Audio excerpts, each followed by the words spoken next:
अलीपुरद्वार जिला के फालाकड़ा विधानसभा केंद्र में बीजेपी उम्मीदवार दीपक बर्मन के समर्थन में आज केंद्रीय मंत्री स्मृति ईरानी द्वारा जनसभा किया गया।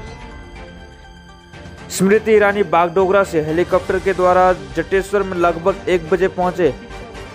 केंद्रीय मंत्री स्मृति ईरानी ने बैठक को संबोधन करते हुए अपने भाषण में कहा, इस बार तृणमूल जा रही है और भाजपा आ रही है। उन्होंने फालाकटा क्षेत्र की समस्याओं पर प्रकाश डाला और कहा कि जीत के बाद सबसे पहले फालाकटा में बस टर्मिनस का निर्माण किया जाएगा। साथ ही कहा कि और भी बहुत सारे डेवलपमेंट के कार्य होंगे, लेकिन इसके लिए भाजपा को डबल इंजन सरकार बनाने के लिए उम्मीदवार दीपक बर्मन को वोट दें।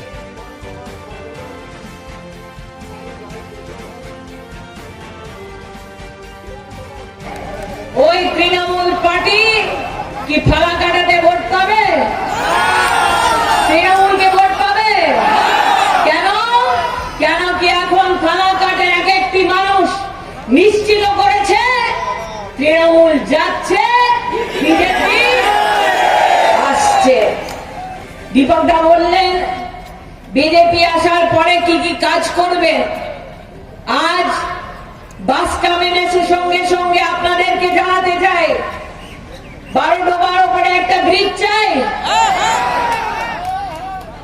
মুজনাই নদীর উপরে একটা ব্রিজ চাই, গ্রামে গ্রামে রাস্তা ভাঙা। আপনাদেরকে জানাতে এসেছি দিল্লি থেকে নরেন্দ্র মোদী বাংলার গ্রামের রাস্তা বানানোর জন্য 500 কোটি টাকা পাঠিয়েছিলেন, কিন্তু তৃণমূলের সরকার ওই টাকাটা গ্রামের রাস্তা বানানোর জন্য করল না। কাঠমানি নিজে নিয়ে সিন্ডিকেট নিজের বাড়িতেও টাকা জমা করেছে। আজ আপনাদেরকে বচন দিতে এসেছি বিজেপির সরকার বাংলায় প্রতিষ্ঠিত হচ্ছে, আর তাই ফালাকাটার জনতাকে এক একটি মানুষকে জানাতে এসেছি কি 12 ডোবা আর মুজনায়ের উপরে ব্রিজটা করার জন্য আপনাদেরকে কি করতে হবে? 10 তারিখে পোলিং স্টেশনে গিয়ে পদ্ম ফুলের বাটনটা টিপে আপনাদের আশীর্বাদটা দীপক দাকে দিন। বিজেপি